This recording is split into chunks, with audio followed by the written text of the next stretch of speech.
I've been a docent at the Carnegie Visual Arts Center since August of 2023.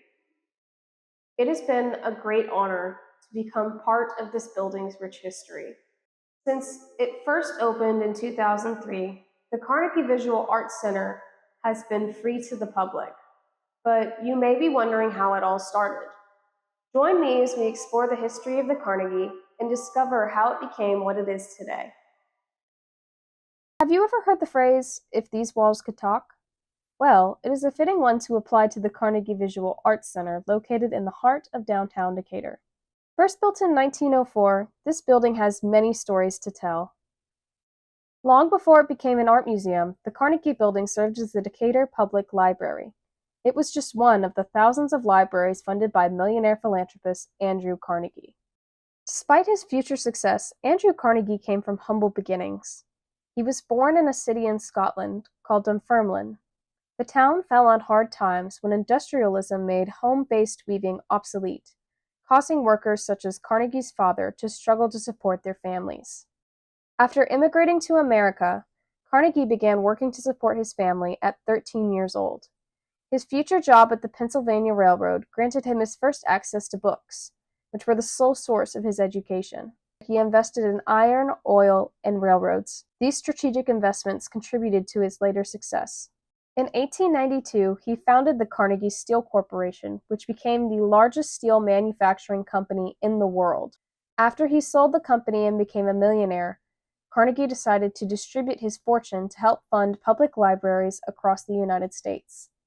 In addition to funding thousands of libraries, his wealth helped to establish numerous schools, nonprofit organizations, and other associations that are still active today. Without the efforts of Andrew Carnegie, the Carnegie Visual Arts Center would not exist today. With many parts of the original structure remaining intact, the spirit of the library remains, despite it no longer serving as one. The Carnegie Visual Arts Center is a nonprofit operation, funded by members of the museum, grants, and fundraising events. Gallery admission is always free to the public, allowing the whole community access to the art that is displayed in the museum. The Arts Center would not be what it is today without the efforts of one crucial individual. Kim Mitchell, the current executive director, has worked at the museum since it first opened to the public in 2003.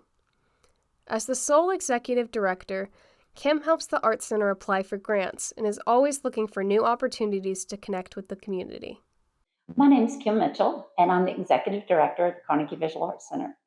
I oversee the day-to-day operations at the center. I work with our marketing and education coordinator, our exhibits coordinator, to have all the programming that we offer to the community. How I got involved with the Carnegie Visual Arts Center is kind of an interesting story, because before there was a Carnegie Visual Arts Center, there was a Decatur Arts Council.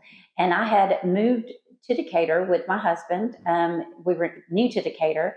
And one of our neighbors came and knocked on our door one day and asked me would I be interested in serving on the Decatur Arts Council. And I said, well, I'm not an artist. I like art, but I'm not an artist. She said, you'd be perfect. And so that's how I got involved. And it is all since then has evolved into the Carnegie opening and us raising money to open the Carnegie. And then all these many years later, us being an arts center and being very active in our community. When the Carnegie Visual Arts Center first opened, there was not an arts center in Decatur. The arts community was really young. We wanted to bring arts into the downtown of Decatur and it become more of an art-based community. And the Carnegie was going to be a catalyst for that to happen. And since we've been opened, we have a lot more artists in our community and a lot more galleries. So it's really made a difference, us being here and kind of being the foundation for the arts.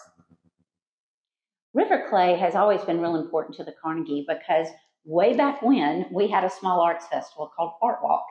And it was very difficult for us because we were trying to use it as a fundraiser and it just wasn't working out.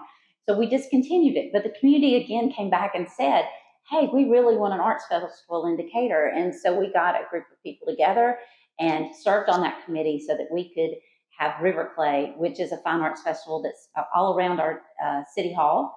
It's 9 years old. So we're very excited about it. We have about 60 artists that are with us each year. And it's a really nice, small fine arts festival that brings awareness to the arts. Carnegie Carnival began in 2011 We needed a fundraiser that would be our main fundraiser and something that we could work on all year long. And we wanted something that included arts and music and everything we felt downtown should be about. And that's the reason we decided on a Mardi Gras style parade. It just fit perfectly. It also enabled us to go outside of our four walls and be with all the people in the community and for everyone to be able to enjoy something. And so whether they know about the Carnegie or not, they are going to learn about the Carnegie because we're going to be out there in the streets. Carnegie Carnival is an economically driven fundraiser. And by what I mean by that is that many, many people benefit from it. The downtown businesses benefit from it. Other nonprofits benefit from it. So it's just not the Carnegie, it's many other organizations. And that's the reason that we're going into our 14th year, is because it incorporates the entire community. The Carnegie, I hope, is always a place that you feel welcome, that it's a casual atmosphere that anyone could walk into, whether you've been to an art museum or not, and feel comfortable. That is really, really important to me. This whole process has been very personal for me. It's like my third child, because we started from the ground up, from an abandoned building, and then have built it into what it is today. So it remains exciting and it remains vibrant. And so I'm just really thankful for what the Carnegie has represented in our community.